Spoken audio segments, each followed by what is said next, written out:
mountains look, the lights of diamonds. Good morning, everyone. It is nice to see you again. Today we're going to review the play that happened on Friday, and we're going to interview a Harvard student who went to Mather.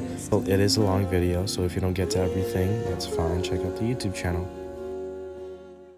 Last week, we were invited to watch Mather's winter play, and then there were none. The play did have some violence aspects such as staged murder, prop weapons, and mostly fake blood. But did you know that real blood was used during one of the characters' death scenes? Mr. Rogers, played by sophomore Basil, accidentally tripped during his death scene and cut his lip open, leaving blood all over the stage. As the saying goes, the show must go on, and the performers had to act like nothing had happened. How the fall happened was simply because of adrenaline until he tasted the familiar metallic fluid in his mouth, which ended up being a huge pool of it on the stage and all over his costume. During the night show, I asked him about the accident. So, how's your chin? Because I did hear from the day show you kind of got a little...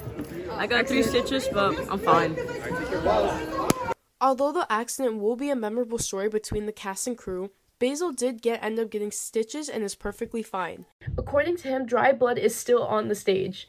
And Then There Were None is a murder mystery play following 10 strangers distrusting each other while slowly getting killed off one by one. Now, if you missed your chance to get tickets, here are my personal favorite moments of the show.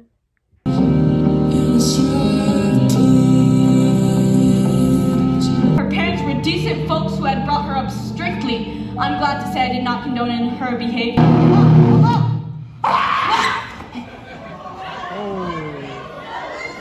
It's Armstrong. Drowned.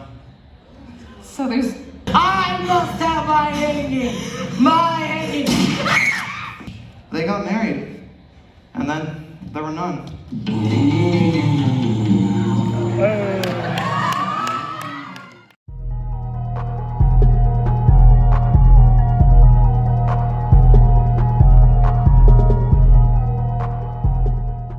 Hi, today we're going to interview some successful Mather alumni. Today we have Ali Khan with us, who is currently a sophomore attending Harvard. Ali, how do you balance social life and schoolwork in high school versus college? Perfect. Great question, Mark. Hello, everyone. Yeah, and so it's a good question. Social life in high school and college. So I think they're very different environments, atmospheres, because in high school you're limited to, 8 hours a day in the same environment, and then you go back home. And so I think in high school I didn't really have much of a social life. I just went to school, interact with my friends there, and then outside of school I hung out with people rarely. So there wasn't really a balance because I had like a lot of things going on and juggling a lot of other things in high school because you're sort of limited when you're living under someone else's roof. But in college, it's very different because over here you have sort of more autonomy since you're living on your own. And for my case, at least, in your own dorm, you have a lot of leeway in the things you want to do, whether that be traveling, spending your time the way you want it. And so I think what's really important for me to balance both academics and social lives in college is to really plan out your schedule, because and thankfully my majors aren't too difficult. So I do, like, when I'm going to look my courses, looking at how the reviews, making sure that I have enough time to, to study, but also like make sure I'm doing other things to sort of de-stress and not burn out. Generally, the rule of thumb that I have is like, at most one really difficult course, 2 courses that are normal, not too difficult, not too time consuming, and then 1 course that's like extremely easy to the point where like it's like you're taking 3 courses and not 4. So that's how I sort of balance my time at college, balancing academic and social life. Mm-hmm. So how did your high school work and classes and extracurricular activities contribute to your college application success? Yeah, and so I think what's really important when you're starting high school, or as you're in high school right now, is to really focus on the difficulty in your course schedule. You want to take as many AP honors classes as possible, because for students aiming to apply to, or want to attend top colleges, selective colleges, they do look at your what you call it, your transcript, and seeing how many AP classes, honor classes you have taken, because you may have a 4.0, but if you didn't, and two students can have 4.0, one student maybe has only taken like a couple of honors classes or year classes versus a student that's taken, as many APs as possible, mostly honors and one or two regular courses. Even though they have a 4.0, the one that's the one that has the one that has taken difficult courses, APs, honors, they stand out more for institution like that. So I want to keep that in mind.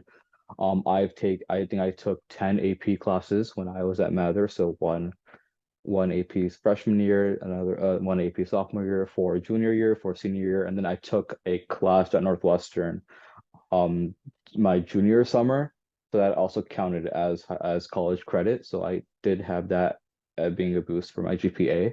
And the extracurricular activities, they did help a lot in terms of tackling the college essays, because they are sort of like your application, sort of like a bucket. You want like multiple buckets, right? You want to write about various things and have them all connect to who you are as a person. Having more buckets to sort of tap into will really allow you to write more write more about you as an individual. So my extracurricular activities included like the Mikvah Club at Mather. So that was an environmental initiative. I was interning at Chicago Public Schools as it's been a while, but as one of like 20 students working closely with the CEO of the CPS at that time, giving them policy recommendations, looking over a lot of policies, but so stuff like that. So I've had those two are my main activities. On my personal end, I did have my family business that I was really working. That was a huge part of my sort of college application topics, and then I also had other some religious aspect as well that I did include. So just I think your extracurriculars. It's also important to note that you don't want to sort of it's the saying that it's quality over quantity. Don't really spread yourself then doing like 5-10 activities, because the admissions officers can see if you're doing activities for the purpose of getting into a college versus doing only like taking part in like 3 or 4 activities that are very meaningful that you really do enjoy doing, but also talking about too. So you want to make sure that whatever you're sort of pursuing are things that you're very passionate about, because that will be reflective in your college essays and also in interviews. Okay. And so were there specific classes or teachers who played a significant role in your preparation for college? Oh yes, Mrs. Iceland, huge shout out to her. I would say she carried a part of my Harvard acceptance, because I think I had my freshman year English teacher, my freshman year as my English teacher. So I think it's also very important to have a teacher that really connects with you at a personal level too. So I would confide in her with a lot of things, whether that be academic, personal, whatever, but also really participating in class. So I think having someone for letters of recommendation, it's very important. And so when I would apply to a lot of programs, that some of the programs that really helped me stand out as an applicant to get into Harvard, she really wrote those letters of recommendation to research the program and just went above and beyond as a teacher. So huge shout out to her. Wow. Okay. Shout out to Miss Iceland. Can you share insights to your approach to writing college essays? Yeah, of course. I think the advice is I mean, it's pretty much the same that what everyone tells you. Show, don't tell, be concise. You want to really dive deeper, go and approach with a theme in mind, very specific. So you can find that all online. But I do want to say is that it's very important to have someone else to look over your essays when you're writing. I think what helped me a lot was really going on the internet and looking at reference essays, because it's really when you're sort of stuck on how to write or how to approach your essays, and you're like, okay, I don't know if this is good, or I don't know how to structure my essay.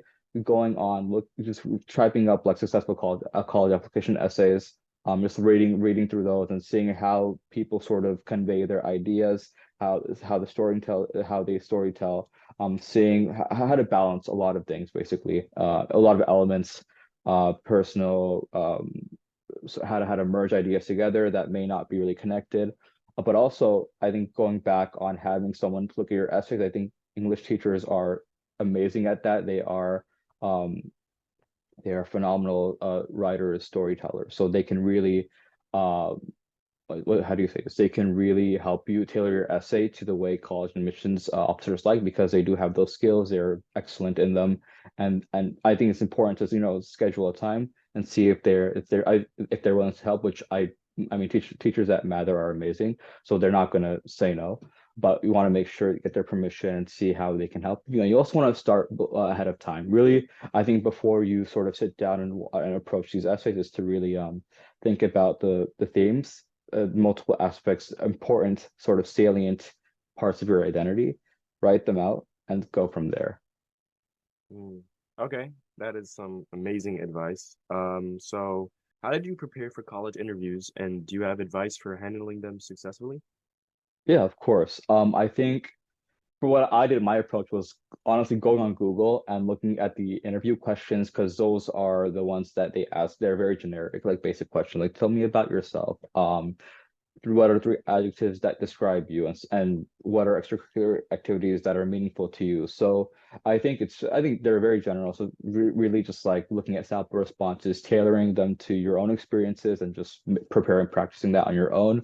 It's honestly variable, because your interviewer, sorry, they might just talk about themselves the entire interview. So you may not have a proper interview. So like, for example, when I was interviewing for Princeton, the guy talked about himself the entire time. Whereas Harvard, like my interviewer, she did ask me like the generic questions, but it's a very laid back part of the process, and I think it's just like it's a bit of practice. I guess there are questions. I think just using Google and just like looking at sample responses and practicing them, because that's what honestly will help you. The more you sort of know how to, well, the more questions you know how to respond to, the better you'll be at the better you'll get at the process. So just making sure that you have like a bank of questions, not necessarily a bank, but like 10, 15 questions that are very commonly asked. You have them nailed down and ready to go when you go into an interview.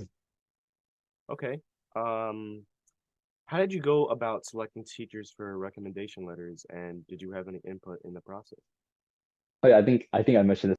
When you try to find a teacher for letters of recommendation, it's important to not select a teacher that knows that you did well in a class for, but a teacher that that knows you on a personal level, because they can speak to your abilities, because they know more about you as a person. So for me, Mrs. Ison, huge shout out to her again. We had a lot of conversations outside of class, on various topics, so that be school related, personal, whatever, all that stuff. And so that evolved into like, having a strong connection with her for 4 years, and her basically writing all my letters of recommendations for all my programs, two of which were really important for my Harvard acceptance, because they did play a role in sort of getting the attention of the college admissions officers, because they do note it in your application if you are a scholar or a participant in that program.